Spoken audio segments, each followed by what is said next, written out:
So as a quick reminder, what we covered in the last part was the 19th century change, or the world change actually, from socialism to capitalism. And the reason that's so important is because the world changed and shifted to a 401k or pension plans is because it forced many people who were E's and S's to become investors. Like I said, my poor dad was a very smart, good man, but he was a non-investor. There's people who are passive investors, and that's what most people are. They go to their company, they just put in their 401k, and they hope and pray that person managing their money is smarter than they are. And the third type is the active investor. Now, if you're going to be an active investor, then you have to have financial education. And one of the keys to financial education, a lot of people say, well, it takes money to make money. How many people have ever heard that statement? Well, that's absolutely not true, because you'll prove tonight it doesn't take money to get money, to make money. What it begins with is a thing called words or vocabulary. The English language has approximately 2 million words in it. And each of us as individuals, they estimate, has command of about 5,000 words.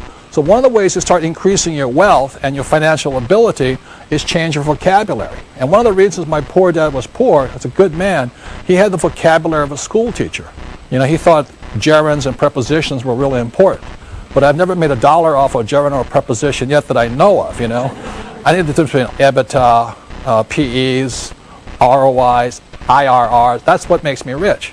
So just know that words make you rich, and I'm going to be going into right now the basis of financial education is words.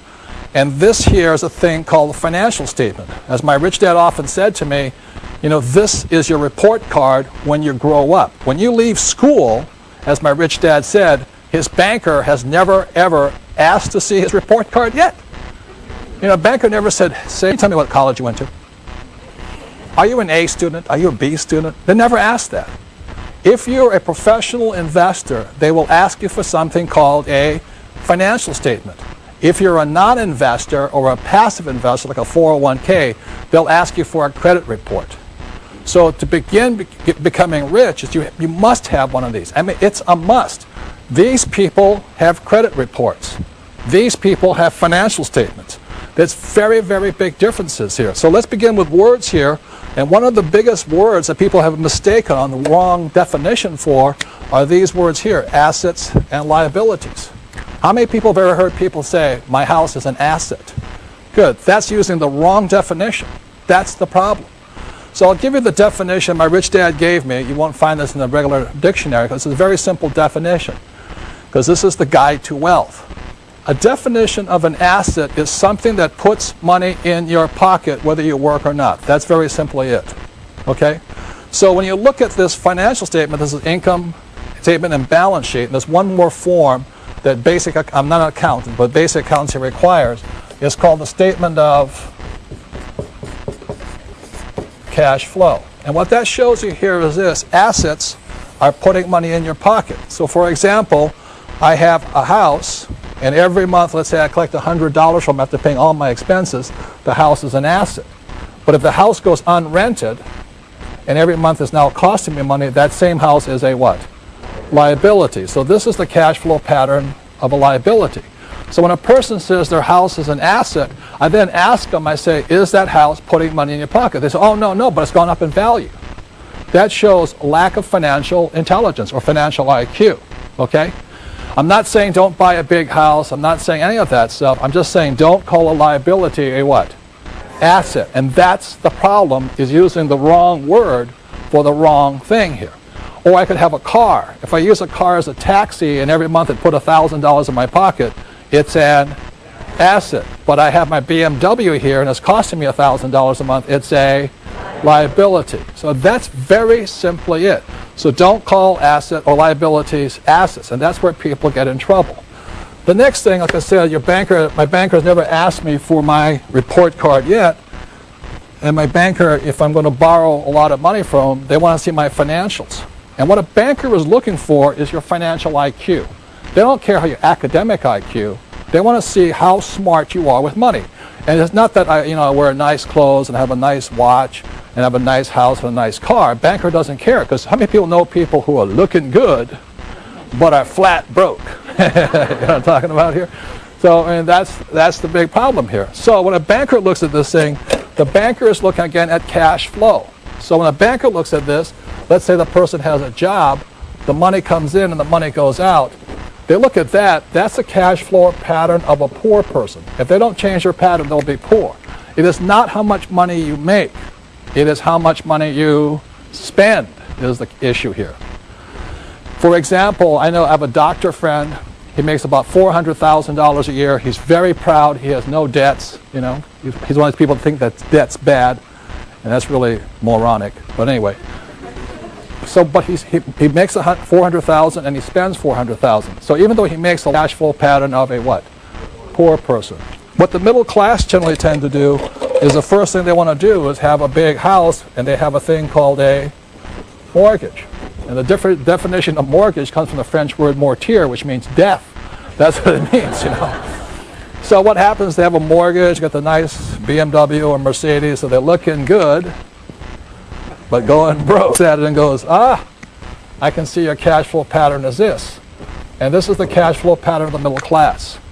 It's working hard and going broke. They never get ahead. They buy big houses, they do home equity loans, and they think they're Donald Trump with real estate investors.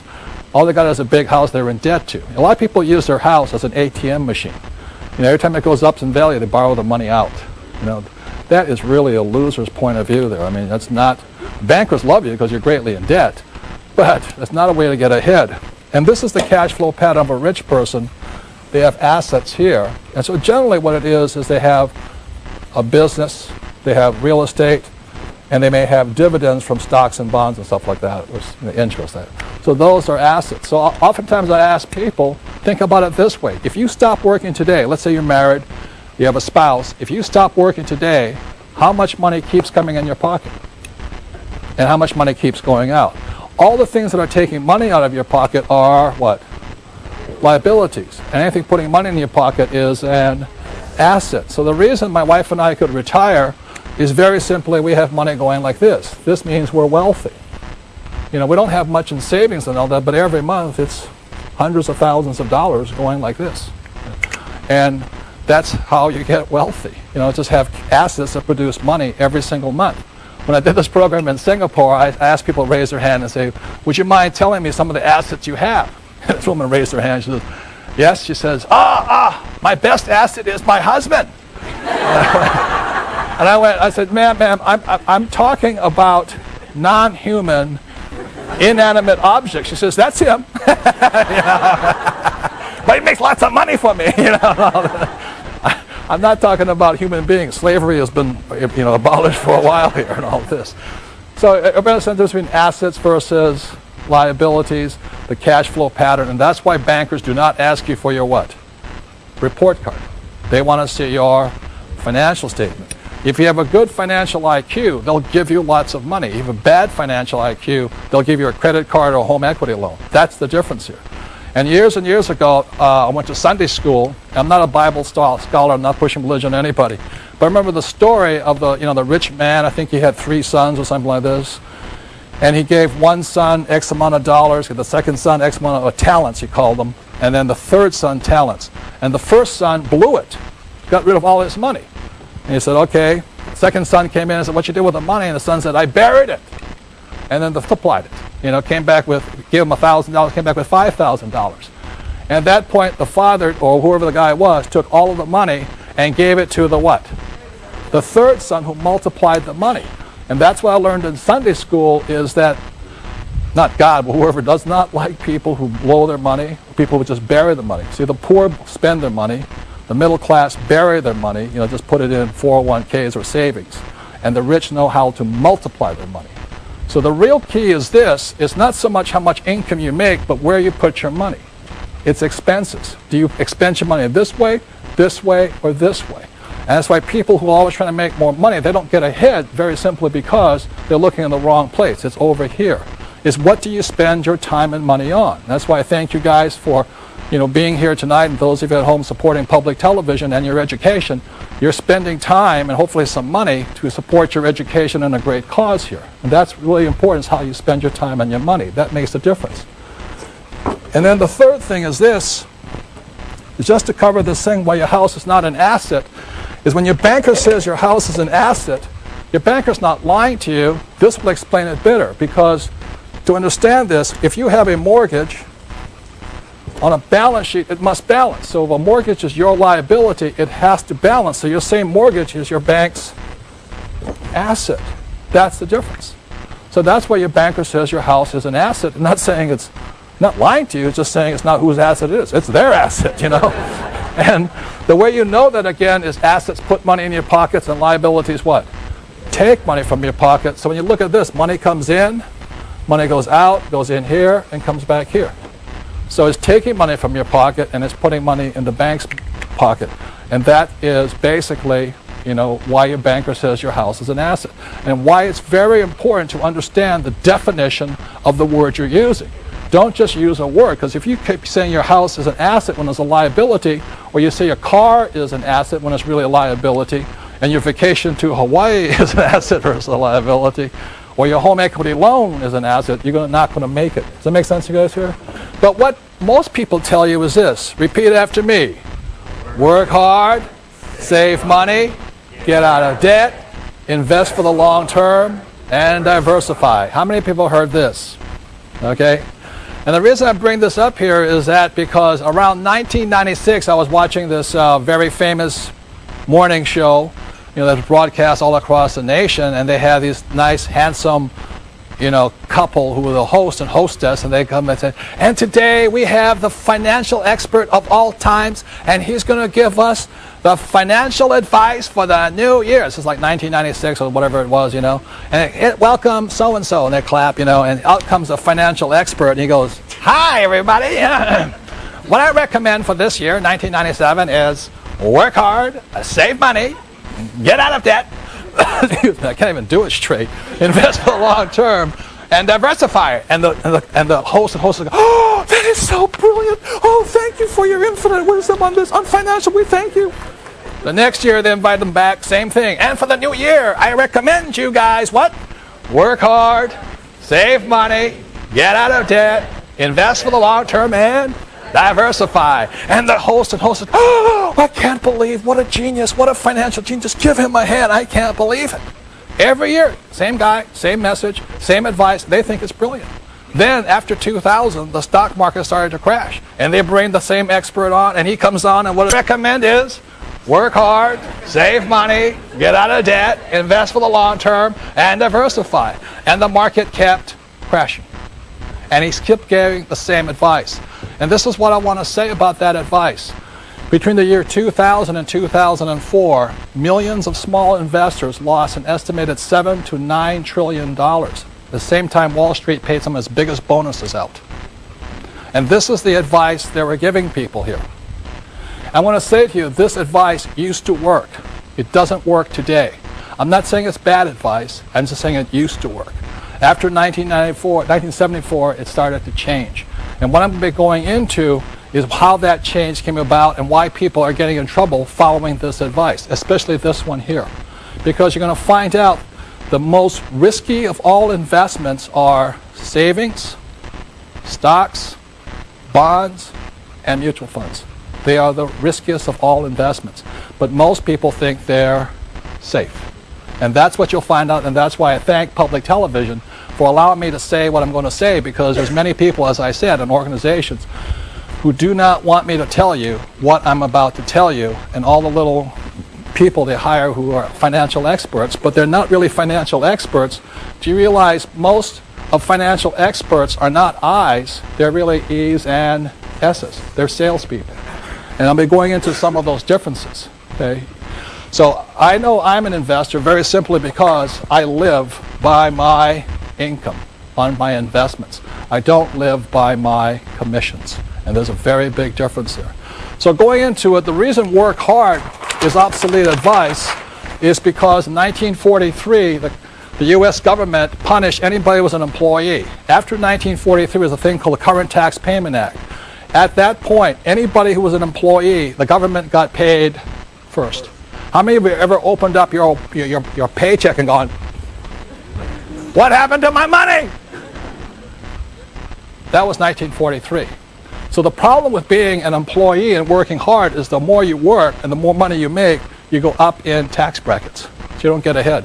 These guys here are taxed heavily These guys have all the tax loopholes. That's why I can make a lot of money legally. The difference is I'm on this side here, but our school system teaches us to be this side.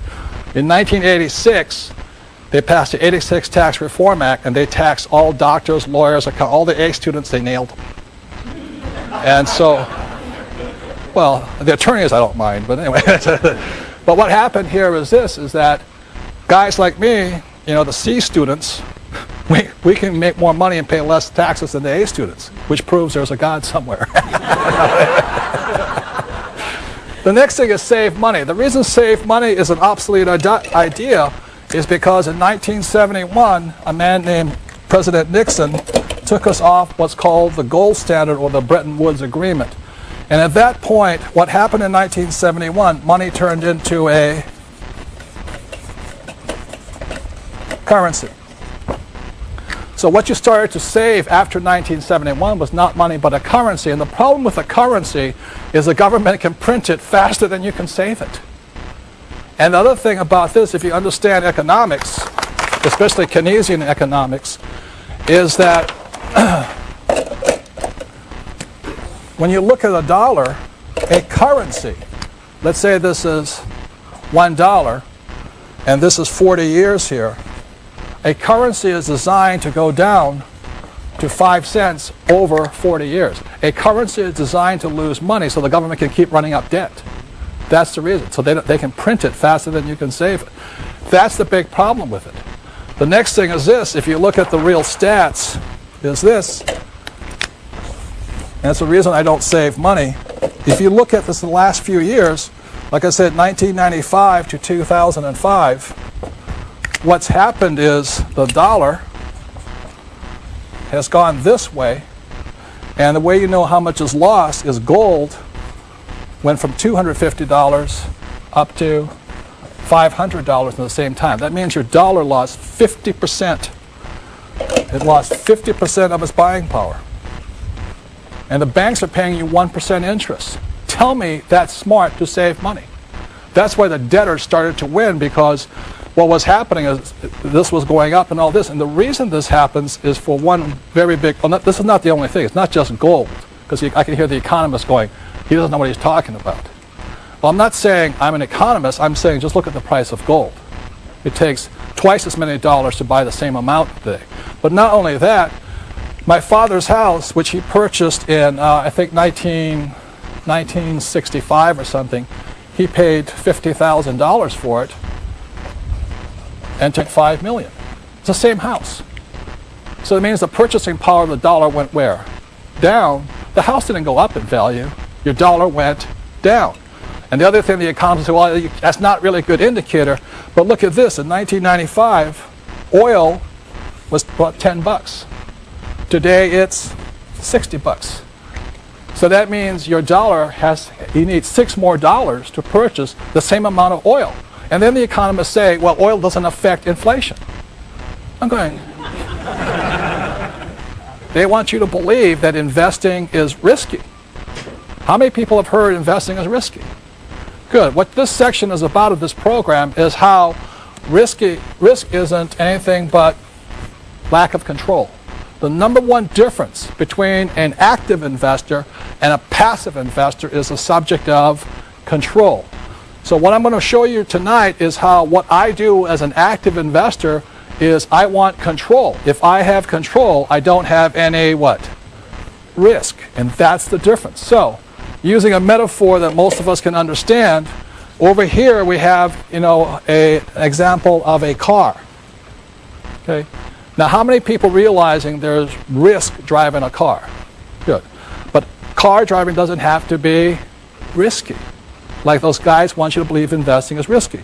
So some of the controls, the 6 controls a car must have, number 1 is a steering wheel, right? How many people would not buy a car if it had no steering wheel? Good, you know what I mean? So let me sit down here like this. So I sit down, I get in my car, and control number 1 I want to check on is I have a steering wheel. Control number 2, gas pedal. Now you have a gas pedal, you better have some what? Brakes. How many people have ever driven a car without brakes, You don't need coffee for about 6 weeks after that. And then you have a forward and reverse, gear shift like this. And the other thing you also have to have is a driver's license for driver's ed, and you have to have insurance. So if I'm driving down the road, doing a little bit too fast, I hear the bing, bing, bing, bing, bing, bing, bing, bing, and the cop pulls me over, a policeman pulls me over. What's the first thing a policeman asks me for? Driver's license and proof of what? Insurance. How many people would not let somebody who was uninsured drive your car? How many people would not let somebody who had no driver's ed drive your car? You know what I mean? That's stupid. But that's what investors are doing. They're actually investing in savings, stocks, bonds, mutual funds with no control. And what happens? That's like going like this.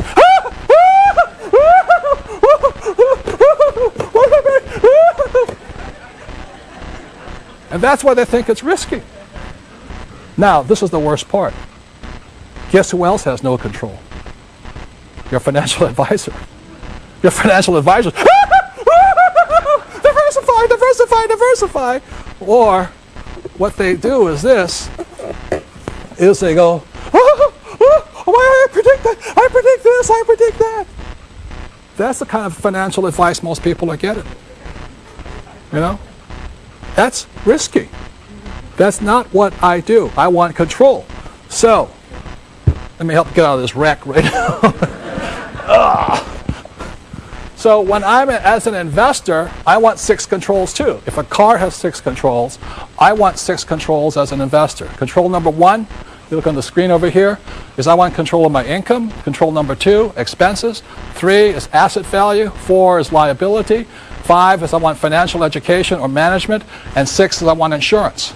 Those are the 6 controls I want as an active investor. So when we come back, what I'm going to talk about is one of the ways to get rich is find that native genius that's well inside each and every one of us. And that's what the next section is about. Thank you very much.